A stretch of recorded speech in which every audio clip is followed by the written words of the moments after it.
Denny Hamlin has finally spoken, and his words have sent shockwaves across the NASCAR community. Last year, two race teams sued NASCAR, claiming that the France family and NASCAR are monopolistic bullies, and bullies will continue to impose their will to hurt others until targets stand up and refuse to be victims. The time when NASCAR responds, but Hamlin and Jordan block it, has arrived. What happens when the most competitive athlete of all time competes against the country's strongest racing league? A struggle that might alter the regulations for every NASCAR team and imperil Jordan's entire racing career.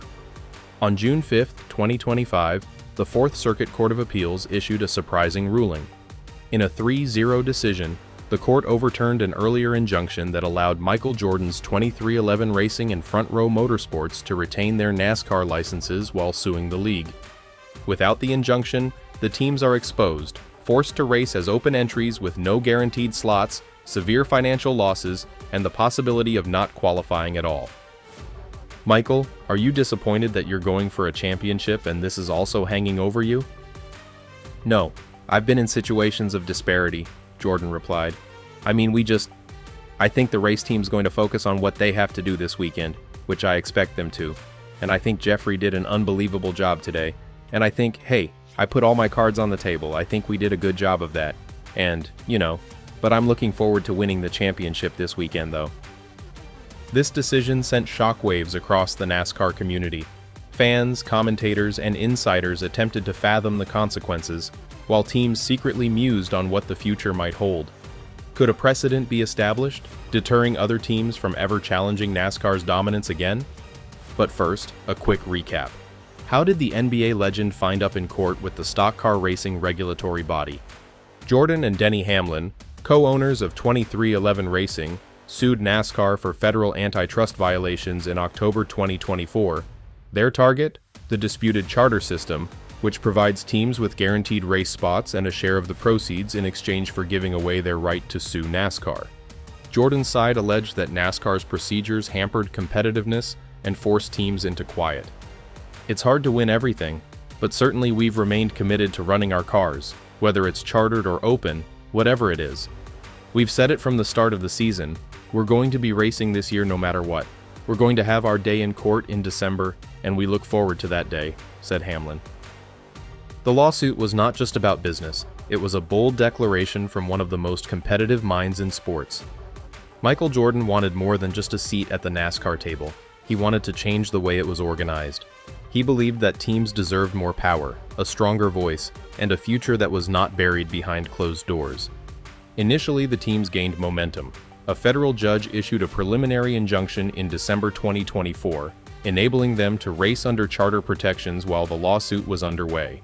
This necessitated consistent finance, race guarantees, and strong sponsor faith. It was an important win for the 2311. But it didn't last. When the case reached the appeals level, everything changed. The Fourth Circuit's June decision did not merely overturn the injunction, it also rejected the underlying premise that the charter system was likely to violate antitrust laws. According to the court, the teams did not show a high likelihood of success. NASCAR's release clause, which requires teams to waive legal challenges, has not been found illegal. The impact was immediate. Without charters, 2311 and Front Row will now participate as open teams. This implies there is no assurance of entry into races. Every week, they will have to qualify only purely on speed. The financial impact is tremendous. Without charter status, their share of NASCAR money is reduced, and missing races jeopardizes sponsor agreements, driver retention, and long-term survival. This was more than just a financial blow for the 2311 team, which relied on Jordan's reputation and Hamlin's abilities. It offered a strategic threat. Sponsors sign on for visibility. Sponsors may walk if the car does not qualify for the race. Drivers may evaluate their future with a team that lacks consistency. Denny Hamlin, representing 2311, didn't mince words. He described the ruling as a setback, but stressed that it was only one aspect of a bigger legal battle. Michael Jordan, known for his intense competitive spirit, is determined to see the fight through. The whole antitrust trial is scheduled for December 1st, 2025, and both parties are bracing for a high-stakes legal battle. However, this case isn't just about money or pride, it's about power. NASCAR, in reaction, launched a counterattack.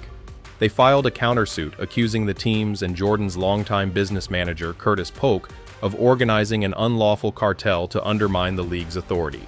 NASCAR defends the charter concept as essential to operational stability and parity. Jordan, the underdog-turned-giant, has been accused of colluding in a sport he is still learning. And NASCAR, which has historically been uncontested, is attempting to maintain possession of its grounds. The repercussions are enormous. If Jordan's team wins in December, NASCAR may be forced to rethink its entire revenue strategy. Charters may become optional or adjusted to ensure more egalitarian access. A loss, on the other hand, may reinforce NASCAR's supremacy, making future challenges to its authority extremely difficult. If the courts rule in favor of NASCAR and permanently overturn the preliminary injunction, the consequences for Michael Jordan and Denny Hamlin's 2311 Racing might be seismic, not only for their team, but for any independent race team looking to challenge the power structure in stock car racing. NASCAR's charter structure has long been a source of contention. It offers stability, guaranteed race admission, and financial benefits, but only at a cost. The arrangement requires teams to renounce important legal rights, including the ability to sue NASCAR in court. This recent ruling sends a clear message: follow the rules or miss out on the program. So, how do Jordan and Hamlin respond? They start by weaponizing influence. Michael Jordan is one of the most recognizable names in international sports.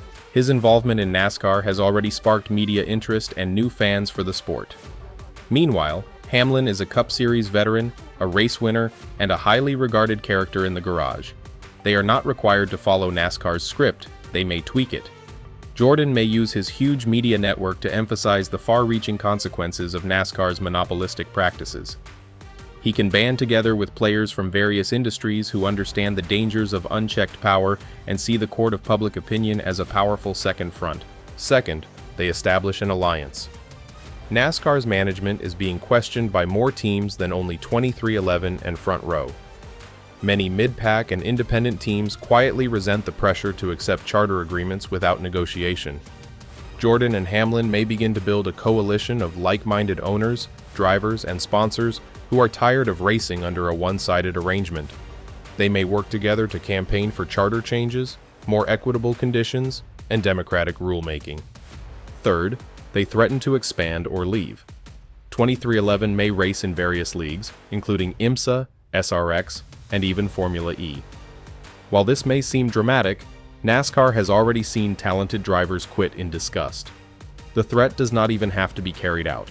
It can merely be stated. If Jordan announces that he is willing to relocate his capital, brand, and audience, NASCAR will have to listen. A departure would undercut the brand's multicultural narrative and limit its appeal to younger audiences. Finally, they win the race. The most dependable way to remain relevant, even without a charter, is to dominate on track.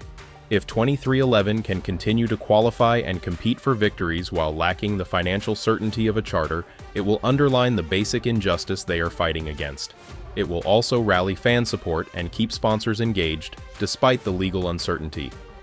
Jordan and Hamlin may have lost this round, but the war has not ended. They may still shift the narrative by fighting strategically, utilizing influence, alliance, leverage, and performance. And if they succeed, they will save more than just their team. They will transform the sport for everyone.